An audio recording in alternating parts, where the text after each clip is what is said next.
డోన్పట్నంలో శ్రీరామనగర్లో ఉన్నటువంటి పీసీ హాస్టల్లో దాదాపు వాచ్మెన్ లేక కరోనా టైం నుండి చాలా నిర్లక్ష్యంగా ఉంది. ఇంతవరకు వాచ్మెన్ లేనంట. వార్డెన్ కూడా నిన్న రోజు సెలవులో ఉండడం వల్ల ఇక్కడ ఏం జరుగుతుందో ఎవరికి అర్థం కాక రాత్రి ఇంటర్మీడియట్ చదివే అబ్బాయి యాడకి చెందిన అబ్బాయి ఉరి వేసుకొని చనిపోవడం జరిగింది. ఇంతవరకు ఎందుకు జరిగింది, ఏ విధంగా జరిగింది ఎవరికి తెలియడం లేదు. ఇంత నిర్లక్ష్యంగా ఎట్లుందో ఈ బీసీ హాస్టల్ మేము సందర్శించడం జరిగింది. కాకపోతే ఇక్కడ వాళ్ళు చెప్పే సమాధానం ఏమిటంటే ఇక్కడ రాత్రిపూట ఈ పిల్లవాళ్ళకు ఎలా ఉన్నారు, ఏ విధంగా ఉన్నారు అనేది ఎవరు పట్టించుకోలేదు. రోడ్డు తిరుగుతూ ఉంటారు. దీనికి బయటకు వచ్చేది వాళ్ళే, పోయేది వాళ్ళే, ఏం లేదు. వార్డెన్ కూడా సక్రమంగా లేక చాలా అవస్థలు పడుతున్నారు.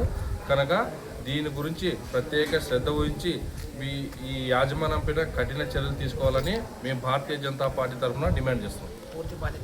పూర్తి బాధ్యత వార్డెన్ వహించాల్సిందిగా కోరుతున్నాం.